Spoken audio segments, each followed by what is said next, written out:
નમો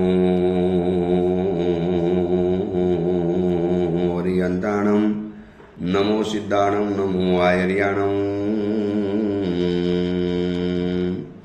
નમો વજ્જાયાણમ, નમો લોય સૌવસાવણમ, એસો પંચનમુકારો સૌવ પાવપણાસણો,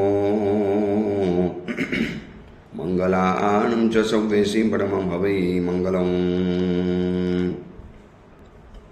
મંગલમ ભગવાન વીરો, મંગલમ ગૌતમ પ્રભુ, મંગલમ સ્થૂલભદ્રાદ્યા, જૈન ધર્મોસ્તુ મંગલમ.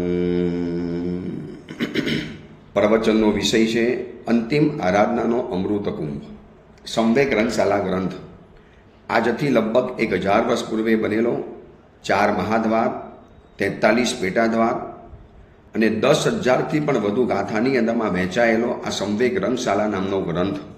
સંવેગનો રંગ કેવો હોય, સંવેગના રંગને આવ્યા પછી જીવનની અંદરમાં કેવા બદલાવો આવે, સંવેગ રંગ આપણા જીવન માટે કેટલો બધો જરૂરી છે, આ બધી વાતને અલગ અલગ રીતે આપણી સમક્ષ એક રજૂ કરે છે.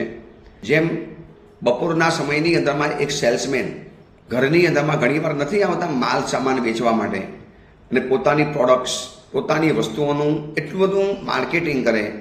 જો આ ચીજ આવી કામ લાગે, આ બજારમાં પહેલી વાર છે, આ તો તમને ક્યારેય જોઈ જ નહીં હોય, આ તમે એક વખત ઘરની અંદરમાં ખરીદો, તમને જો કેટલું બધું કામ થાય છે, એક વખત લઈ લો.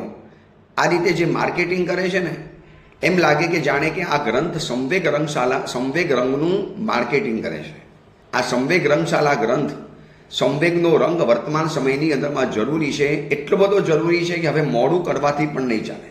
આ વિશ્વની અંદરમાં જે પણ કાંઈ ઉથલ પાથલ દેખાય, જે પણ કાંઈ ધમાલ દેખાય, જે પણ કાંઈ અશાંત દશાઓ દેખાય, યુદ્ધ હોય, પારિવારિક ઝઘડા હોય, વ્યક્તિગત અશાંતિ હોય, વ્યક્તિગત પરેશાની હોય, વ્યક્તિગત સમસ્યા હોય, સામૂહિક સમસ્યા હોય, આ બધાનો કદાચ એકમાત્ર ઉપાય છે આ સંવેગનો રંગ. સંવેગનો રંગ આવ્યા પછી કે સમસ્યા મટી નથી જવાની, પણ સમસ્યા આવ્યા પછીનું જે રિએક્શન જીવનમાં પેદા થાય છે ને, એનાથી બહુ મોટો ફાયદો થઈ શકે. એ થોડું જતું કરતાં શીખી જાય, થોડુંક લેટગો કરતાં શીખી જાય, થોડુંક ચલાવતા શીખી જાય. આ તો આમ જ હોય, આવી બધી એક માન્યતા ક્રિએટ થઈ જાય. આવું બધું મગજની અંદરમાં જે થાય, આ એક સંવેગના રંગનો પ્રભાવ છે. આ સંવેગના રંગની અંદરમાં જે ઝીલે છે, સંવેગના રંગની અંદરમાં જે આગળ વધે છે, આ સંવેગના રંગની આવી તાકાત છે. તો આ સંવેગના રંગની જે રંગશાલા, આરાધના કરવા માટે જે યોગ્ય જીવ છે, એની પાત્રતા બતાવી, એના લિંગ બતાવ્યા. હવે કેવા જીવો હોય છે કે ઉચ્ચ આરાધક બન્યા પછી પણ કેવા અપાત્ર બનતા હોય છે, અને લિંગ માટે કેવા અયોગ્ય હોય છે, એનું પણ એક દ્રષ્ટાંત. જેમ યોગ્ય જીવનું દ્રષ્ટાંત બતાવ્યું, એક્ઝામ્પલ બતાવ્યું, કથા બતાવી, તો હવે અયોગ્ય જીવની પણ કથા બતાવે છે. એમાં કથા ચાલે છે કુલવાલક મુનિવરની. આવા મહાન સંયમી, પણ એક સ્વચ્છંદતા, ગુરુ તરફનો બહુમાનનો અભાવ, ગુરુ તત્વની આસાધના, ગુરુ તત્વની અવહેલના, એને કેવા જીવનના કડવા પ્રસંગોનો અનુભવ કરાવડાવે છે. ગુરુને મારવાની કોશિશ કરી, ગુરુએ શ્રાપ આપ્યો કે જ્યાં તારું એક સ્ત્રી દ્વારા પતન થવાનું. હવે આ કુલવાલક મુનિવર ગુરુના વચનને ખોટું પાડવા માટે એવા જંગલની અંદરમાં જઈને પહોંચ્યા જ્યાં માનવ વગરનું જંગલ છે, ત્યાં કોઈ માનવ આવી જ નથી શકતા. અને ત્યાંના નદીના કિનારે રહી એક જૂનો આશ્રમ હતો, એની અંદરમાં રહીને ઘોર તપસ્યાનો યજ્ઞ શરૂ કર્યો. એવો કર્યો કે વન દેવતા એનાથી પસંદ ન થયા. આશ્રમની બાજુમાંથી વહેતી નદી એ પાગલ બનીને આશ્રમ ઉપર ફરી ન વળે અને આ મુનિ ભગવંતને ડૂબાડી ન દે, એટલે આખી નદીનું વહેણ, જેને સંસ્કૃતની અંદરમાં કુલ કહેવાય, આખું નદીનું વહેણ બદલી નાખ્યું. એટલે જેના કારણે આખી નદીનું કુલ એટલે કે વહેણ બદલાઈ ગયું, એટલે કે કુલવાલક મુનિવર નામ પડી ગયું. એનું નામ પડ્યું કુલવાલક. પણ ગુરુનો મળેલો જે શ્રાપ, આવા મહાન ગુરુની કરેલી જે આસાધના, એનો કરેલો અવિનય, એનો કરેલો જે આસાધના કરી છે, એનું પરિણામ તો મળવાનું જ હતું. હવે આ બાજુ એક અલગ ચેપ્ટર ખુલે છે કે સૈનિક રાજા, એમના અવસાન પછી એમના રાજગાદી ઉપર કોણિક રાજા બેઠો છે. સૈનિક રાજાના બીજા દીકરા હતા હલ્લ વિહલ્લ, એ લોકોને રાજ્ય ન મળ્યું એટલે સૈનિક રાજાએ શ્રેષ્ઠ હાથી, સેચનક હાથી, હાર અને દિવ્ય કુંડલો અને રેશમી વસ્ત્રો અને અભયકુમારે પણ પોતાની માતાનું રેશમી વસ્ત્ર અને 2 કુંડલો હલ્લ વિહલ્લને આપ્યા કે ચલો તમને રાજ્ય નથી મળ્યું તો તમે રાજાની જેમ રહી શકો એવા દિવ્ય વસ્ત્ર યુગલ, દિવ્ય કુંડલ, આ શેષનાગ હાથી અને વર્ષાસન માટેની કેટલીક જે નીતિ નિયમ હોય, ધન વગેરે, આ બધું એનું બાંધી આપ્યું. હવે આ લોકો શું કરે છે? દેવગુંદક દેવની જેમ રોજ નગરની અંદરમાં નગરચર્યા માટે નીકળે. દેખાવ રાજકુંવર જેવો, હતા જ રાજકુંવર, દેખાવમાં દેવકુંવર જેવા દેખાય. અને આવા ઉત્તમ રાજપુત્રો જ્યારે શેષનાગ હાથી ઉપર રહીને જ્યારે નીકળે, દિવ્ય કુંડલ જ્યારે પહેરે અને એના દ્વારા એમની જે શોભા બનતી હતી ને, આ જોયા પછી કોણિકની જે પત્ની હતી ને પદ્માવતી, એના પેટની અંદરમાં તેલ રેડાય કે મારા પતિ રાજા છે છતાં પણ એમની પાસે આવો હાથી નહીં. અને આવા વસ્ત્રયુગલ, આવા દિવ્ય કુંડલો એની પાસે પહોંચી ગયા, મારા પતિ પાસે કાંઈ નહીં. એટલે એને જીદ પકડી કે રાજ્યલક્ષ્મી ખરેખર તો તમારા ભાઈને જ મળી કહેવાય. જો હાથી ઉપર બેસવાનું, નિશ્ચિંત, કોઈ જવાબદારી નહીં, તમારે તો રાજ્યની બધી જવાબદારી ઉઠાવવાની, અને મળે કાંઈ નહીં. અને આ તો મજા કરે છે, શાંતિથી ફરે છે, આરામથી ફરે છે. દેખો કેટલી મજા કરે છે. આ ઈર્ષાનું ઝેર કોણિક રાજાના કાનમાં ભરે છે. કોણિકે પણ પિતાજી એમને આપીને ગયા છે, અમને બધા ભાઈઓને બધું વહેંચ્યું છે, રત્નો, દેશ વગેરે, મને આટલું મોટું રાજ્ય મળ્યું છે, તો રાજ્યના બદલામાં એ લોકોને હાથી વગેરે આપ્યા. તો આ મારે કેવી રીતે માગી શકાય? નહીં, આ તમે માગો, આ પાછું લઈ લો, એમને કંઈક બીજી વસ્તુ આપી દો, પણ આ ચીજ તો તમારી પાસે જોઈએ. હવે એને ઘણું સમજાવ્યું કે પિતાજીએ જેમને આપીને ગયા હોય મારે કેવી રીતે મંગાય? એ મારી પાસે પિતાજીનું રાજ્ય માગે તો મારે આપી દેવાય? તો મારે કેવી રીતે આપી શકાય? તું વિચાર. પદ્માવતી કશું એ સ્ત્રી હટ કહેવાય ને, સ્ત્રી હટ. આ કુલવાલક મુનિવરનું પતન થવા માટેની એક ઘટના આ બાજુ નગરીની અંદરમાં તૈયાર થાય છે. અને પદ્માવતી એટલી બધી જીદમાં ભરાઈ, એટલી બધી જીદે ભરાઈ ગઈ કે આટલું કરવું જ પડે. સ્ત્રી હટ છે ને, એને કોઈ પહોંચી ન વળે. એટલે કોણિકે છેવટે બંને ભાઈઓને બોલાવ્યા કે ભાઈ, હું તમને બીજા અનેક હાથી, ઘોડા, રત્નો, ચલો તમને એક દેશ આપું છું, આખો દેશ હું તમને એના રાજા ઘોષિત કરી દઉં છું. મને બદલાની અંદરમાં હાથી અને આ બધું કુંડલ વગેરે મને આપી દો. હવે એ લોકોએ શું કીધું કે ભાઈ થોડુંક વિચારવાનો સમય આપો ને, વિચારી લઈએ. બંને ભાઈઓ ભેગા થયા અને વિચાર્યું કે આપણે નહીં આપશું ને તોય આ કોણિક છે, આપણો દુષ્ટ ભાઈ છે, આપણા પિતાજીએ જન્મતાની સાથે એને ઉકરડામાં ફેંકી દીધેલો. આ તો માતા ચેલનાના આગ્રહથી એને પાછો લાવ્યા. આપણે નહીં આપશું ને તો પણ આ ઉઠાવી તો લેવાનો જ છે, આ લઈ તો લેવાનો, આ પડાવી તો લેવાનો છે. આના કરતાં આપણે એક કામ કરીએ, અહીંયા રહીશું ને તો આ બધી આપણે ગડબડ સહન કરવાની. અહીંયા રહીશું તો આ કોણિકના આપણે હાથા બનવું પડશે. આ કોણિક આપણી પાસેથી આ બધી વસ્તુઓ લઈ લેશે. આના કરતાં આપણે રાતોરાત આ રાજ્યને છોડી આપણા મામા છે ને, ચેડા મામા, એનો આશ્રય આપણે લઈ લઈએ. કારણ કે ખબર હતી કે કોણિક બલવાન છે, રાજ્ય છે, આખી સેના એના હાથમાં છે. આજે ખાલી કહે છે, એને ખબર પડી કે જ્યારે એની પત્ની જીતમાં ચડી છે અને હથે ભરાઈ છે, એટલે આ વસ્તુ તો લઈ લેવામાં આવશે જ.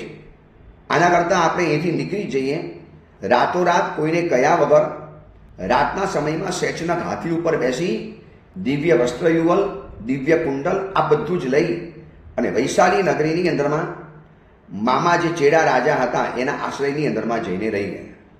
કે ભાઈ હવે આપણે અહીંયા રહેવું આપણું કામ નથી, આપણી પાસે રાજ્ય પણ નથી. બધો પરિવાર લઈને ત્યાં પહોંચી ગયા. આ બધું સવારે સૈનિક કોણિક રાજાને સમાચાર મળ્યા અને ક્રોધે ભરાયો. મારી વાત ન માની, મારી પત્નીની પણ ઈચ્છા પરિપૂર્ણ ન કરે. હવે જોજો કેવો કારસો ઘડાયો છે. કુલવાલક મુનિવરને ગુરુનો જે શ્રાપ મળ્યો છે ને, ક્યાંની ઘટના ક્યાં જોડાઈ છે. આરાધના કરવા માટે જે વ્યક્તિ આગળ વધે છે એને પોતાના ગુરુનું સન્માન કોઈ પણ કન્ડિશનની અંદરમાં જાળવવું પડે. પોતાના વડીલ, પોતાના ગુરુ, પોતાના ઉપકારી, તમે જેની અંડરમાં છો, તમે જેના ઉપનિષદમાં રહો છો, તમે જેની પાસે ભણ્યા છો, અધ્યયન કર્યું છે, તમે જેને પોતાના ગુરુ તરીકે જીવનમાં સ્થાન આપ્યું છે, એનું કોઈ પણ હિસાબે માનસિક રીતે, વાચિક રીતે એનો વિનય સાચવવો પડે. હવે આ કુલ બાળક નથી સાચવ્યો, એના કારણે કુદરત કેવો જાણે કે એની સાથે બદલો લેવા માગે છે. હવે આ તો પહોંચી ગયો. હવે પદ્માવતીનો પણ ક્રોધ મર્યાદાની બહાર ગયો.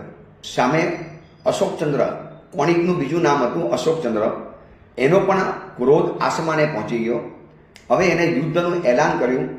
ચેડા રાજાને કેવડાવ્યું કે આ બંને મારા ભાઈઓને મને પાછા મોકલી આપો, મારા ભાઈઓને મને પાછા મોકલો. બસ ચેટક કે હું ભાઈ કેવી રીતે મોકલું?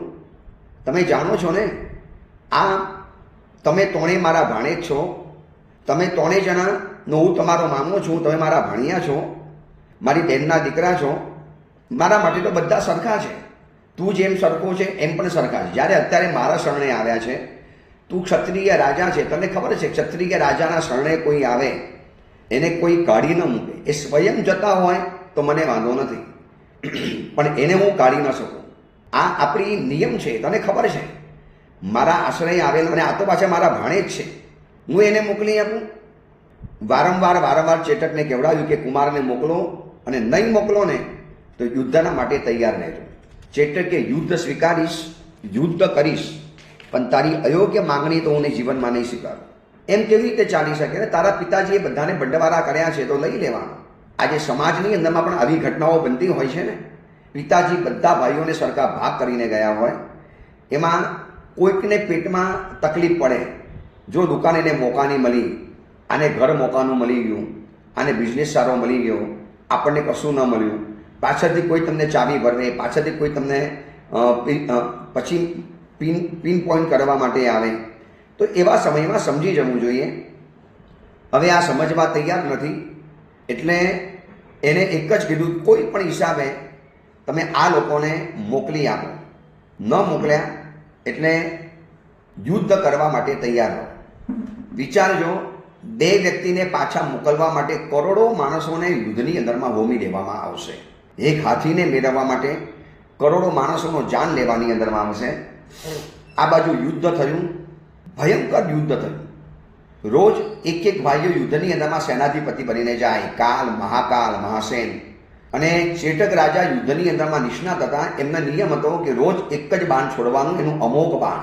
એક બાણથી રોજ એક ભાઈને ખતમ કરે. 10 ભાઈઓ ખતમ થયા. 11મા દિવસે જ્યારે કોણિકનો વારો આવ્યો ને યુદ્ધમાં જવાનો, કોણિક ગભરાયો કે આ ચેડા રાજાને યુદ્ધ કૌશલ્ય, એની યુદ્ધની અંદરમાં નિષ્ણાતપણું અને એનું અમોઘ બાણ એવું છે ને, એને ધર્ણેન્દ્ર દેવતાએ વરદાન આપેલું કે તારું બાણ અમોઘ થવાનું, જેની ઉપર છોડીશ ને એને વજ્રનું કવચ પહેર્યું હશે તો પણ ખતમ થઈ જવાનું. હવે આજે જવાનો વારો હતો કોણિક રાજાનો, અશોકચંદ્રનો. એ ગભરાયો, જો આજે યુદ્ધમાં ગયો ને તો મારું પણ મોત નિશ્ચિત છે. એટલે એને શું કર્યું? યુદ્ધ ન કર્યું, યુદ્ધને મુલતવી રાખ્યું. અને યુદ્ધને મુલતમાં રાખી અને એને સૌધર્મ અને ચમરેન્દ્રની પૂર્વના ભાવનો સંબંધ હતો, એટલે એની સાધના કરીને એની પાસે આવ્યા. કીધું, બોલો શું અમને કેમ યાદ કર્યા? સૌધર્મ, ઇન્દ્ર અને ચમરેન્દ્ર બંને આવ્યા. તો કે મારા વેરી ચેટકને તમે મારી નાખો. આ મારા મામા થાય છે પણ એને મારી નાખો, મારું વેર છે. મારા બંને ભાઈઓને આશ્રય આપ્યો છે, અમારા 10 ભાઈઓને મારી નાખ્યા છે. એટલે શક્રેન્દ્ર અને ચમરેન્દ્ર બંને કહે છે, ભાઈ એ કામ અમે નહીં કરી શકીએ. આ ચેટક રાજા માન શાવક છે, સંકિતધારી છે. એનો વાંક શું છે? એને તારા ભાઈને આશ્રય આપ્યો. એ તો આશ્રય આપવાનો રિવાજ છે રાજાઓ. રાજા કોઈને પણ આશ્રય આપી શકે. તું બીજી સહાય માંગ, એને તમે ખતમ નહીં કરી. તો એને કીધું કે મને એવા કોઈક આયુધ આપો, કોઈક એવું આયુધ મને આપો કે જેના દ્વારા હું ચેટક રાજાને હરાવી શકું. એટલે ચેટક રાજાને હરાવો હોય તો તમે જે વરદાન આપ્યું છે ને અમોઘ બાણું, એ પણ પાછું લઈ લો.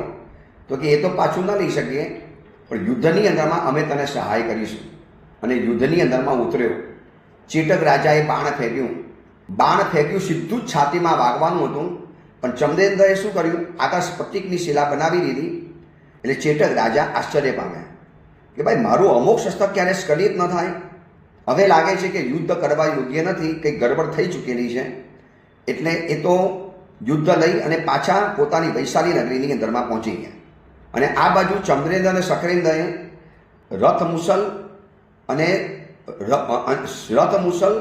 મુસલ યુદ્ધ, શિલા યુદ્ધ અને કંટક યુદ્ધ, આવું 4 પ્રકારનું સૈન્ય એમને આપ્યું. અને એના કારણે ઘણું સૈન્ય ખતમ થઈ ગયું, બહુ સૈન્ય ખતમ થઈ ગયું. પછી કોણિક રાજા નગરીને ઘેરો ગાળીને પડ્યો છે કે વૈશાલી નગરીનો કિલ્લો, એનો કોટ, એની અંદરમાં વર્ષોના વર્ષો સુધી લોકો રહી શકે એટલું બધું ધાન્યનો સંગ્રહ થયેલો હતો. આ જૂના કાળની આ બધી પદ્ધતિ હતી કે યુદ્ધની અંદરમાં આવું અચાનક થાય એટલે એ લોકો આવી રીતે બધો સ્ટોર કરી રાખે, બધો સંગ્રહ કરી રાખે. અશોકચંદ્ર રાજા, કોણિક રાજા ત્યાંથી ખસતો નથી. 12 વર્ષનો ઘેરાવો થયો, 12 વર્ષનો. વિચારજો, 12 વર્ષ સુધી વૈશાલી નગરીજનોને ખાવાનું નથી ખૂટ્યું. એટલો બધો સ્ટોક રાજ્ય તરફથી અંદરમાં થયેલો હોય. પાણી, કોઈ નગરની બહાર જઈ ન શકે કારણ કે બહાર કોણિક રાજા બેઠેલો છે. નગરવાસીઓ પણ અકળાયા. આ બાજુ કોણિક રાજા વિચાર કરે કે ભાઈ આ બધું ક્યારે થશે, આ બધાનો કોઈ રસ્તો ખરો કે નહીં, આ નગરીને તોડવી હોય તો મારે શું કરવાનું. અને એ વખતે રાજાને કોઈએ કીધું, જ્યારે કુલવાલક મુનિ માગધિકા વેશ્યાની સાથે જ્યારે ભોગ ભોગવશે અને વૈશાલી નગરીનો એ વખતે કબજો થવાનો છે, આવું પહેલેથી જ કોઈ કહીને ગયું હતું. આવું અમે ક્યાંકથી સાંભળ્યું છે. તમે કુલવાલક મુનિને બોલાવો અને એના દ્વારા આ નગરીનું પતન થવાનું. તો કોણ છે ભાઈ આ કુલવાલક મુનિ? તો કે એવા જંગલમાં રહે છે કે જે કોઈ મનુષ્યોને મળતા નથી, સ્ત્રી કે પુરુષ કોઈને પણ નથી મળતા. હવે આ બાજુ કોણિક રાજાએ આખો પ્લાન બનાવ્યો. એક માગધિકા નામની જે આ વેશ્યા હતી એને તૈયાર કરી, એને સાવિકાની બધી સિસ્ટમ શીખવાડી, સાવિકાની પદ્ધતિ શીખવાડી, ગુરુવંદન, મુનિ ભગવંતોની ભક્તિ કેમ કરવી, કેવી રીતે સહાય કરવી, અને જાણે કે રથ સાર્થ લઈ અને જંગલમાંથી પસાર થાય છે આવું એક દ્રશ્ય પેદા કર્યું. અને માગધિકા સ્ત્રી સાવિકા બની છે અને વિધવાનું સ્વરૂપ લીધું છે અને ત્યાંથી પસાર થાય છે. ત્યાં મુનિ ભગવંતને જોયા ને એટલે વંદન કરવા ઊભી રહી. સાહેબ, આ જંગલની અંદરમાં આપના જેવા મુનિના દર્શન થયા.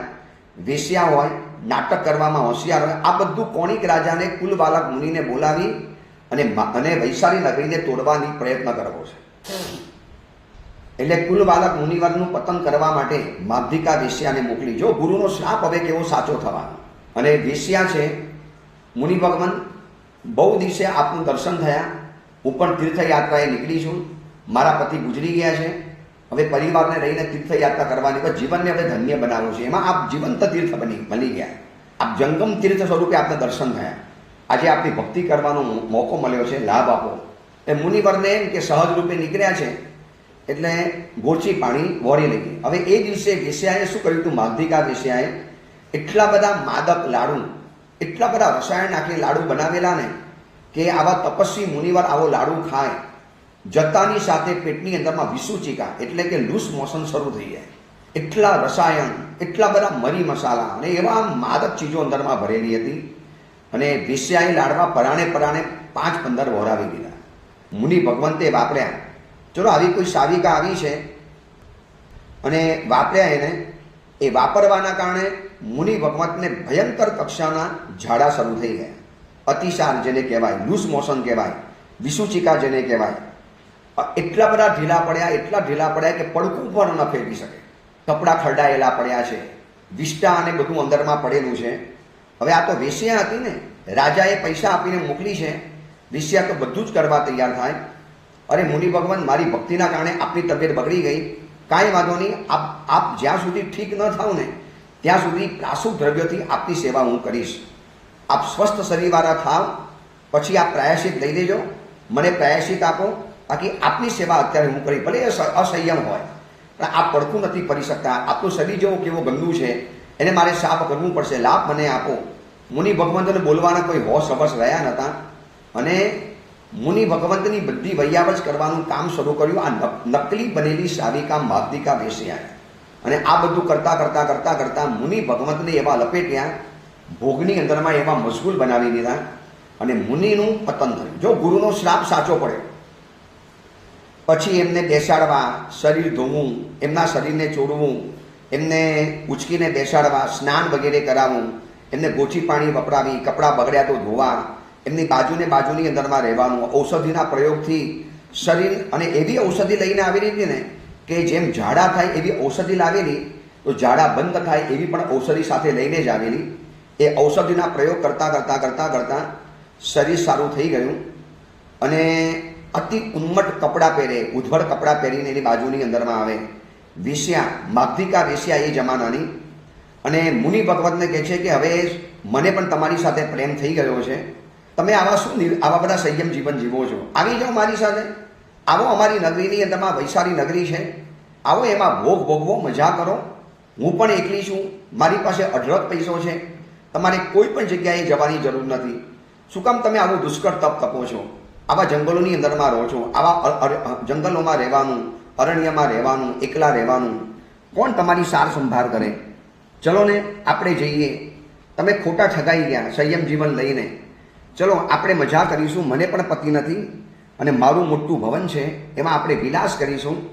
અને હવે હું થોડા દિવસોમાં તમારાથી એવી રંગાઈ ગઈ છું ને કે તમારો વીર પણ મારાથી સહન નહીં થાય, મારા પણ પ્રાણ ચાલી જવાના. અને ચલો ને આપણે સાથે જઈશું, દૂર દૂર દેશોમાં તીર્થોની વંદના કરીશું, પછી આપણે આપણા નગર જર પહોંચીશું.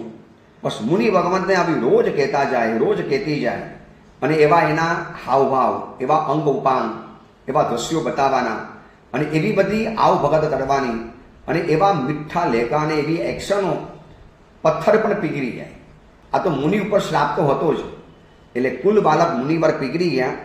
ઠીક છે, ચલો આપણે એ પ્રમાણે કરીશું. આપણે એક કામ કરીએ કે આ છે ને વૈશાળી નગરીની અંદરમાં મુનિ સુગત ભગવાનનો સ્તૂપ બહુ વખણાય છે, અને આ ઓડિયો પ્રવચન સાંભળનારાને કહું છું કે ઘણા લોકો કહેતા હોય છે ને કે દેરાસરનો શું પ્રભાવ, અરે જીનાલય શું કરી શકે, એક સારા મુહૂર્તે પરમાત્માની પ્રતિમા બિરાજિત થાય તો એનાથી શું ફરક પડે, આવું ઘણા લોકોના મનની અંદરમાં ડાઉટ હોય છે. એવા લોકો માટે કહું છું કે એક મંગલ મુહૂર્તે એક પરમાત્માની વિધિપૂર્વકની અંજન શલાકા સાથેની થયેલી પ્રતિમા યોગ્ય મુહૂર્તે યોગ્ય વ્યક્તિના હાથે યોગ્ય સ્થાને જો પ્રતિષ્ઠિત થાય છે ને, એનાથી નગર કેવું સુરક્ષિત બને છે. થોડીક માહિતી બતાવી દઉં કે વૈશાળી નગરીની અંદરમાં મુનિસુવર પરમાત્માનો સ્તૂપ બહુ દેવાધિષ્ઠિત કહેવાતો હતો, જેની ઇન્દ્ર મહારાજા દેવતાઓ પણ સ્તવના કરવા માટે આવે એવો દેવાધિષ્ઠિત. અને એમ કહેલું હતું જ્યાં સુધી આ સ્તૂપ વૈશાળી નગરીની અંદરમાં છે ને ત્યાં સુધી આની ઉપર એક પણ વિનાશ કે પ્રલય આવી નથી શકવાનો. ચાહે દુનિયાનું કોઈ પણ વ્યક્તિ આવે એને ચલાયમાન, જ્યાં સુધી આ મુનીશ્વર ભગવાનનો સ્તૂપ છે, આ એવા સમયે પ્રતિષ્ઠિત થયો છે. સ્તૂપ એટલે એક સ્તંભ, એની ઉપર બનેલું એક નાનકડું સરસ મજાની ડેરી, અને એની ઉપર રહેલી પરમાત્મા મુનીશ્વરની પ્રતિમા, આને સ્તૂપ કહેવાય. આજે ઘણા કહે છે ને જિનાલયોનું શું કામ છે, મંદિરો શું કરવાના, જિનાલયો શું કરવાના, ભગવાનની મૂર્તિઓ આટલી બધી કેમ બનાવવાની, કેમ આટલી બધી પ્રતિષ્ઠાઓ કરવાની, એના માટે આટલા બધા મહોત્સવ કેમ ને આટલા પૂજા પૂજનો કેમ, એમને કરી લો ને સિમ્પલી. આ મુનીશ્વર પરમાત્માના સ્તૂપના પ્રભાવે આખી વૈશાળી નગરી 12 વર્ષથી ટકી ગઈ છે. અશોક રાજાએ ભરચક મહેનત કરી, રથ મુસલ રથ કંટક દ્વારા 1,80,00,000 માણસોને ખતમ કર્યા છે. આ કોણિક અને ચેડાના યુદ્ધની અંદરમાં 1,80,00,000 માણસોનું મોત થઈ ચૂકેલું છે. અને ત્યાર પછી ચેટક રાજા અંદરમાં ઘેરો ગાળીને ફર્યા છે, અને લોકો આશ્વસ્ત હતા કે જ્યાં સુધી આ પ્રતિમા છે ને મુનીશ્વર ભગવાનનો સ્તૂપ, અને આજે પણ આગમ ગ્રંથોની અંદરમાં આવે છે, એમાં લખ્યું છે કે તે જમાનામાં મુનિસુવત ભગવાનના સ્તૂપના દર્શન કરવા માટે મુનિ ભગવંતો સ્પેશિયલ વૈશાળી નગરીમાં જતા હતા. આવા બધા ઉલ્લેખો આવે છે. હવે આ સ્તૂપની તાકાત એવી હતી, હવે આ સ્તૂપને તોડવો હતો એટલે કોણિકે શું કર્યું, ભેદ નીતિ, વૈશાળી નગરીમાં પોતાના ચર માણસો ઘુસાડ્યા અને એવો પ્રચાર કરાવડાવ્યો કે આ સ્તૂપ જ્યાં સુધી છે ને 12 વર્ષના ઘેરાથી નગરજનો અકળાયા હતા, ભલે તકલીફ નથી પડી. ચેડા રાજાની ગણતંત્રની વ્યવસ્થા અદ્ભુત હતી, તકલીફ કાંઈ નથી પડી, પણ બહાર જવાતું નથી, અવાતું નથી, બહારના લોકો અવાતા નથી, નવા ધંધા થતા નથી, લોકો કંટાળી ગયા હતા. એટલે એને એવી વાત ફેલાવી નગરજનની અંદરમાં, જો આ ભેદ નીતિ કોને કહેવાય કે જ્યાં સુધી આ મુનિસુવતનો સ્તૂપ વૈશાળી નગરીમાં છે ને ત્યાં સુધી આ અશોક રાજાનો ઘેરો હટશે નહીં, આને તમે હટાવો. આ અપપ્રચાર, ગોબલ્સ પ્રચાર એટલો બધો ચાલ્યો, કેટલા કે ભાઈ તમને ખબર છે ને દેવવાણી થઈ હતી કે આ સ્તૂપના પ્રભાવે આ નગરી બચી જાય છે. જો બચી જતી હોય તો આજે ઘેરો કેમ ઘાલો બેઠો છે 12 વર્ષનો? ભાઈ 12 વર્ષ કોને કહેવાય? આ આખી નવી પેઢી આવી ગઈ 12 વર્ષમાં, અને આ નગરીમાં આવું જ ચાલ્યા કરશે. 12 વર્ષનો ભયંકર ઘેરો આપણો ક્યારે ઉઠવાનો? અને નગરમાં એને એવી બરોબર વાતો ફેલાવીને હોશિયાર હતો એવા ચડ પુરુષો દ્વારા, અને એ સમયની અંદરમાં કુલ બાળકને અંદરમાં એન્ટ્રી આપી. હવે લોકોને ખબર હતી કે જો લોકો કે પણ કોઈક વ્યક્તિ એવું આવીને કે ને ઓથેન્ટિક માણસ કે આ સ્તૂપને તોડો તો જ તમારું આ નગરીનો ઉદ્ધાર છે. હકીકતની અંદરમાં આ મુનિસુવટ ભગવાનના સ્તૂપના પ્રભાવે વૈશાલી નગરી બચેલી હતી. આ એક મૂર્તિનો પ્રભાવ, એક પરમાત્માના જિનાલયનો પ્રભાવ, એક નાનકડા સ્તૂપનો પ્રભાવ. સ્તૂપ એટલે એક અલગ પ્રકારનું જિનાલય હોય, જિનાલય જ કહેવાય પણ જેને સ્તૂપ કહેવાય છે. એટલે આજે ઘણાને થાય ને કે ઘર દેરાસર કેમ બનાવાય, શું કામ બનાવવાનું ઘર દેરાસર? સારા સમયે કોઈ ઉત્તમ મુનિવરના હાથે કોઈ ઉત્તમ પ્રતિમાની જો પ્રાણ પ્રતિષ્ઠા ઘરની અંદરમાં થાય અને પ્રતિષ્ઠિત થઈ જાય, આખા ઘરના વિઘ્નોને દૂર કરી નાખે. આ એક જ સ્તૂપની પ્રતિમા આખી વૈશાલી નગરીને બચાવતી હતી, વૈશાલી નગરીનું સુરક્ષા કરતી હતી. હવે એ સમયે આ સ્તૂપને હટાવો. વિચારજો, એક સાધુના હાથે ખોટું બોલાવડાવશે, વેશ્યા દ્વારા પતન પામ્યા, વેશ્યાની સાથે ભોગ ભોગવ્યા, ખાલી સાધુના કપડાં રહ્યા. હવે કુલ બાલક મુનિ નગરીની અંદરમાં એન્ટ્રી કરી, વૈશાલી નગરીમાં. આમ કોઈને જવા ન મળે, પણ કોણિક રાજાના આ બધા સ્ટન્ટ હતા ને, એટલે છુપ્પા રસ્તે એ લોકોને અંદરમાં આવવા દીધા. અને આવીને પછી કુલ બાલકને કામ સોંપ્યું અશોક રાજાએ કે જો મહારાજ તમારે આટલું અમને કામ કરી આપવાનું છે, કોઈ પણ હિસાબે આ નગરીમાં આટલું કામ અમને કરી આપો. હવે પતન પામેલો માણસ તો બધું જ કરે, ઈચ્છા હતી નહીં, પણ ઓલી માગધિક જે પાછી પડેલી હતી ને, સ્વામીનાથ આટલું કરી આપો, સ્વામીનાથ આટલું કરી આપો. ગુરુનો શ્રાપ હતો કે તું એક સ્થિતિ પતન પામીશ અને ભયંકર એક નુકસાનનું નિમિત્ત બનીશ. અને આ બાજુ એ અંદરમાં આવ્યો, નગરની અંદરમાં. હવે નગરમાં ઘણા વખત પછી મુનિ ભગવંતને આવેલા જોયા ને, મુનિનો વેશ. લોકો કે સાહેબ આપ તો આપના તપના પ્રભાવથી અંદર પધારી ગયા, પણ અમારે આ બધું ક્યારે કરવાનું, અમારે ક્યારે બહાર નીકળવાનું? સાહેબ જો ને વર્ષોના વર્ષોથી અહીંયા રહ્યા છીએ, કોઈ અમારો ઉદ્ધાર દેખાય છે આપને? આપને આપના જ્ઞાન દ્વારા દેખાય છે?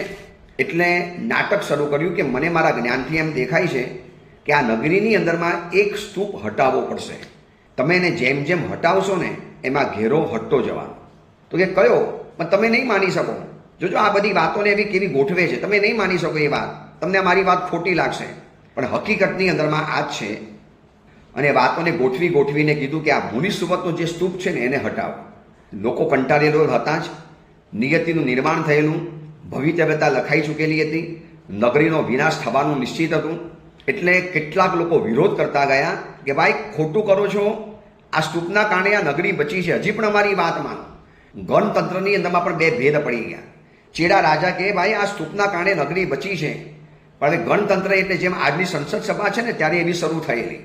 બહુમતીએ આ સંમતિ મળી ગઈ, બહુમતીએ ઠરાવ પાસ થઈ ગયો.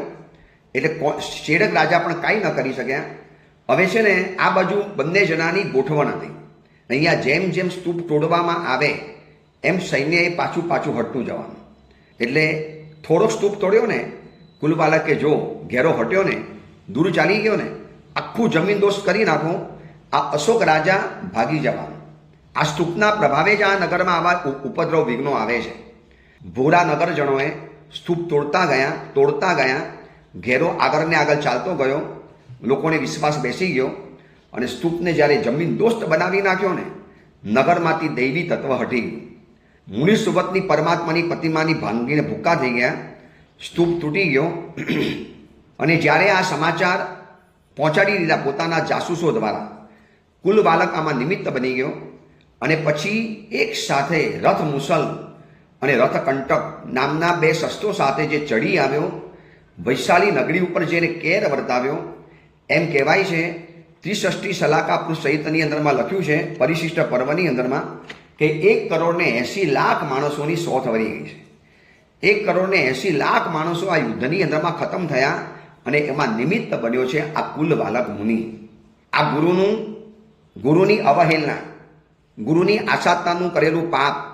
અને છેવટે ચેડા રાજા મુનિસુવર પરમાત્માની પ્રતિમાને લઈ કૂવાની અંદરમાં પડ્યા, પ્રતિમા બચાવી લેવાની અંદરમાં આવી. અને કુલ બાલક મુનિ આવા ભયંકર પાપના કારણે ભલે ગમે એટલો તપ કર્યું, ગમે એટલું કર્યું, પણ આના પ્રભાવે એ દુર્ગતિના મહેમાન બની ગયા, 7મી નરકની અંદરમાં રવાના થઈ ગયા. હવે આ એટલા માટે દ્રષ્ટાંત બતાવ્યું કે એક દ્વેષ, એક પ્રતિમાનો ભંજક, એક આજ્ઞાને તોડવાનું ફલ આ મુનિનું લિંગ છે. આ મુનિનું લિંગ કહેવાય કે જેને પોતાની આરાધનામાં સાથે જે છે ગુરુ ભગવંતો એના ઉપરનો ભાવ જાળવી રાખવો જોઈએ. અને આ લિંગ એને તોડ્યું તો જે એને શિક્ષા મળી, જે સજા મળી એ બતાવવા માટે આ દ્રષ્ટાંત બતાવ્યું છે. હવે આવતીકાલે આપણે શરૂ કરીશું ત્રીજું શિક્ષા દ્વાર, કે જેને આરાધના કરવી છે એને કેવા પ્રકારની શિક્ષા લેવાની, એને કેવા પ્રકારની શિક્ષાની અંદરમાં આગળ વધવાનું, એની વાત આપણે આવતીકાલે કરીશું. એ જ મંગલ કામના મંગલ ભાવના. જીનાગના વિરુદ્ધ કાંઈ પણ બોલાયું હોય તો મિચ્છામી